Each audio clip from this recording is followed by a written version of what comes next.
Hey, I'm glad you're here today. I'm glad you're tuning in. I really do. Hey, today has nothing to do with knives. But what am I carrying today? Glad you asked. Got my little Leak Kershaw USA made teal color. Something different, right? Got a good deal on it, but it's got S30V steel in it. Ken Onion design. Good and sharp, nothing like it. Always got that on me, but that's all I got on me as far as a knife. But today, well, we're not working on this truck. That's gonna be a future video. This is one of our old farm trucks here, and it's really my wife's granddad's truck, which he's not with us anymore, but it's the old farm truck, and I'm one that drives it. I tend to change the fluids and oils, and I use it when we come home to Louisiana, which is where me and my wife are from. We come in to visit, so I use the truck. It's only got 90,000 original miles. It's a 2004. It's got the 6.0 Power Stroke diesel. It runs pretty good. Like I said, I run stuff through it. It's got some dirt daubers because they just bad up under the shop. Dirt daubers are so bad. If you don't know what dirt daubers are, some people call them mud wasps. I've always heard them called dirt daubers, but you're more welcome to Google it. If I'm feeling frisky, I'll post up here in the video what an actual mud dauber is. But they're pretty unique animals, and there's different species all over the world. So, but some people call them spider hunters. They're pretty bad. They will sting you if you mess with them, but most time they don't. You don't mess with them, they won't mess with you. But anyway, I got dirt dauber stuff I gotta take them off here in a minute. Usually I'm just gonna break them off. I'm not gonna use a water hose or nothing, but anyway, truck sits up. It's got 90,000 original miles right now, currently. I put on probably about 350 while I was in. Maybe not that much. I really didn't do that much driving, but anyway, when I get back, the next time I'm back down here, I do plan to, because I've got a sensor, it's a thermostat sensor in the transmission it's going bad. Once it gets up to operating temperature, which is around 150 to 160 degrees on transmission fluid temperature, the gauge just drops off, and then it flashes tow haul. If it does it while I'm driving, it stays in overdrive. I don't have an issue, but if it, like right now, if I went to crank it up and drive it, it's probably still hot. It will just automatically be in tow mode, and I can't get it out of there. And it's not good to drive those transmissions when they're in tow mode, especially when you're not towing anything. So, but we're about to leave here soon, here in the next 24 hours of this video to go back up to Missouri. So it's probably gonna sit right here. But what I'm gonna do is, like I said, we maintain this, got a new alternator, got new batteries, but the next time I'm in, I'm gonna make sure I bring some transmission fluid. I'm gonna go ahead and order the part to the sensor, and I'm gonna drop the transmission pan, because I don't think it's ever been dropped. I'm just changing the fluid out. I'm not pushing fluid through it or anything like that. I'm just gonna put fresh transmission fluid in it and change that sensor in it. So it should fix the problem and change the transmission filter. I'm gonna do that the next time we're in. I ran out of time, and it's been so hot here, I just really didn't feel like fooling with it, to be honest with you. So we're gonna do that, but either way, we're gonna work on my truck, which is over here. We'll get to it here in a minute. I'm fighting wasps right now. I done killed some wasps, but they're so bad out here. And I'm trying not to get stung. So, but what we're gonna do is I'm gonna take the batteries out of here. Because I'm gonna disconnect them anyway, because the Ford 6.0s, they got a gremlin in them. If it's something you drive regular, you usually don't have a power issue, but as long as your alternator and battery are good and your grounds are good.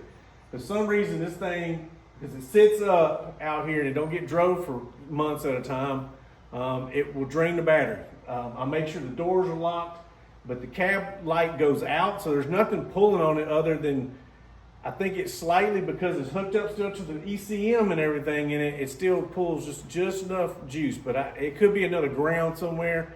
I really don't know. So what I'm gonna do is, like I said, I'm gonna pull these batteries out, because my batteries are bad. They're in the Dodge And I just ain't got time, and I ain't spending the money right now to go get new ones and for it to just sit up. Because these batteries are, these heavy duty batteries for these diesel trucks are, even just a cheap Walmart version is gonna run you $200 a piece. I just ain't spending the money right now. So I'm just gonna pull these just to get the truck cranked up, because I haven't cranked it in 2 years, folks. This Dodge over here, I've not touched it in 2 years. I've put diesel additives and stuff in. It's got about 8 gallons of diesel in it. It should work. Like I said, the oil's not bad in it. I mean, it's been sitting up, but I've run full synthetic oil. It's got new fuel. I've put new fuel filters and all that stuff in it. But what I'm gonna do is I'm just gonna unplug those batteries, pull them out, and then we'll take these batteries off, pull them out, and just see if I can crank the truck up. Let it run for a little bit, and then I'm gonna pull them back off and set them in here. But I'm not gonna hook anything back up because I don't want the batteries. Hopefully, I'm gonna try to see. It's kind of a theory. If I don't plug the batteries up, and then next time I come in, plug the batteries up, it should crank. I did put diesel fuel additive in the fuel, and I ran it for about 60 miles today. So I know it's running through the injectors and stuff. So hopefully that'll be good. At some point I'm gonna have to check the air filter on this thing. But it probably should be pretty good, as long as I got dirt numbers. But anywho, this is what we're doing today, and it's like, will it crank? Will that 1997 Dodge Ram 3/4 ton with the 24 valve Cummins in it, will it crank? Let's see, folks. All right, so we're going to unplug these batteries. Here's these dirt daubers. They're interesting critters. I don't know if I can get them off. I like to just break them off.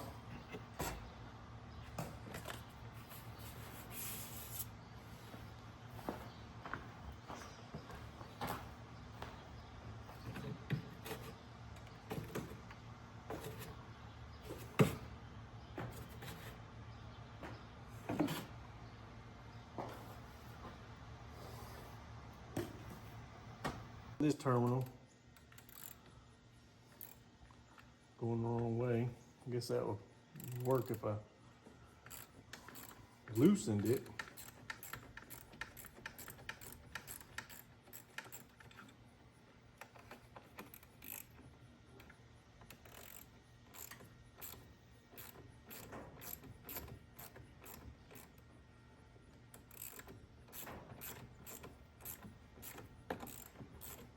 I'll get this other battery off.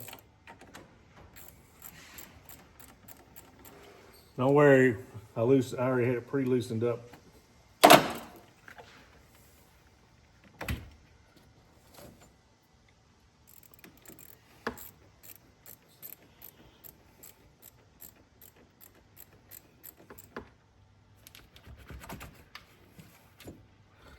And this one has a clamp here. So it's just a battery clamp, keep the battery from flopping around. Of course, when I put these back in here after I use them for a little bit, I'm just using to crank the truck up. So it should not drain them down too bad, because the alternator on that truck it should still work unless something freaky doesn't happen to it. Should work still.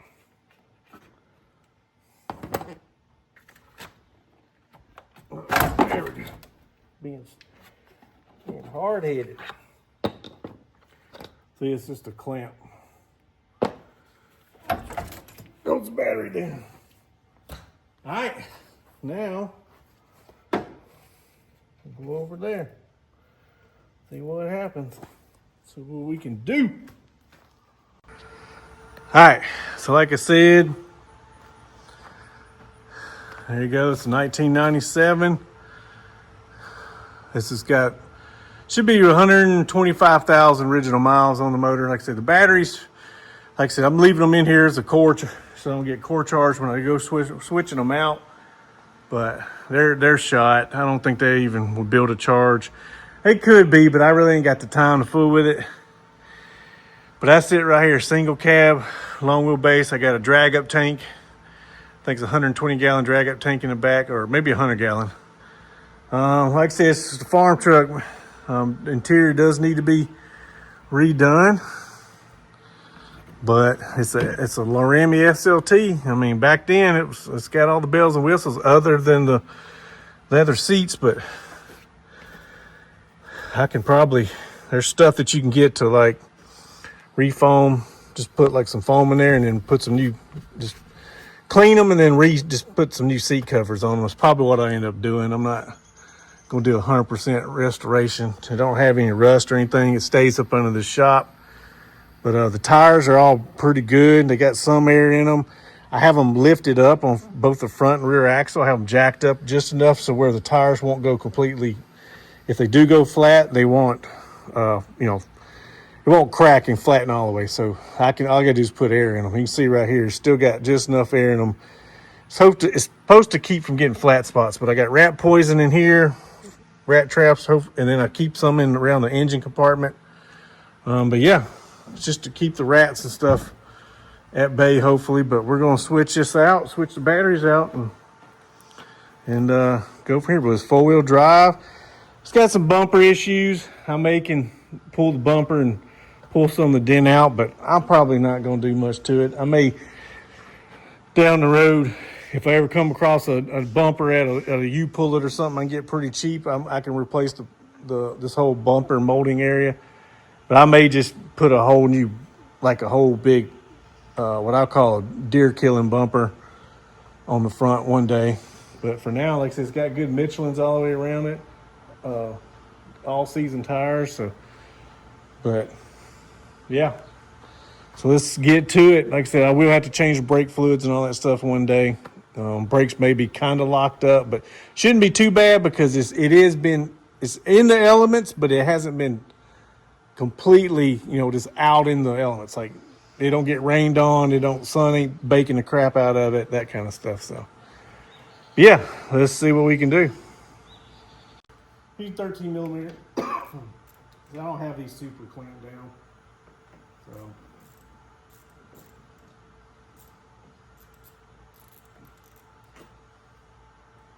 I do have one of the heavy duty wires that's running power to the pump back there, the drag up pump, but and numerous other stuff that I really don't know what they're wired up to. They're wired to something. There's plenty of wires running up to the thing. That could be what's draining it.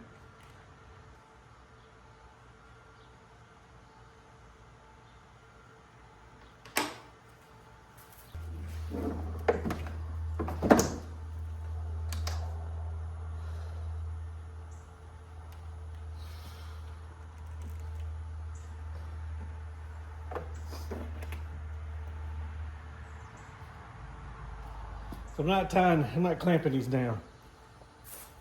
Just get them tight enough.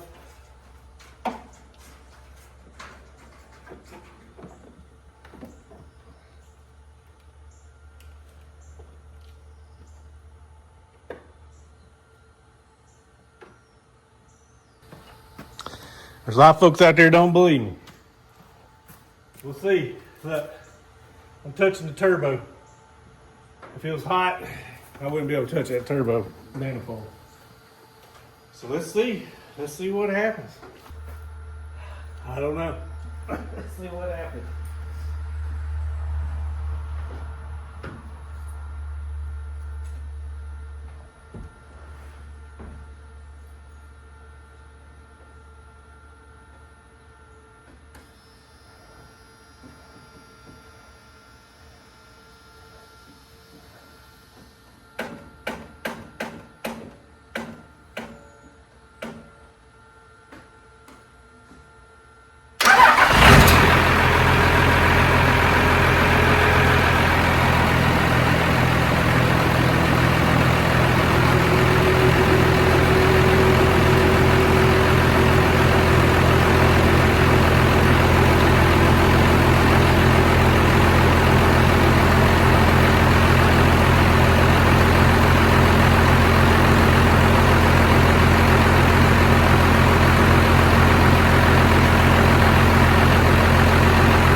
up everything, get everything cleaned up.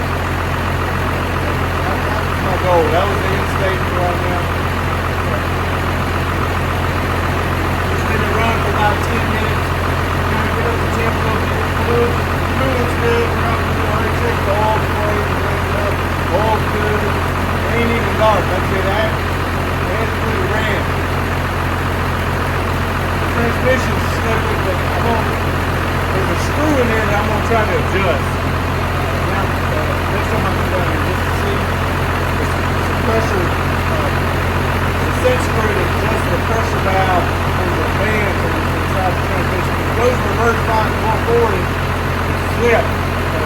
Could be a lost cause. I'd like to switch it over to a manual transmission one day if I can.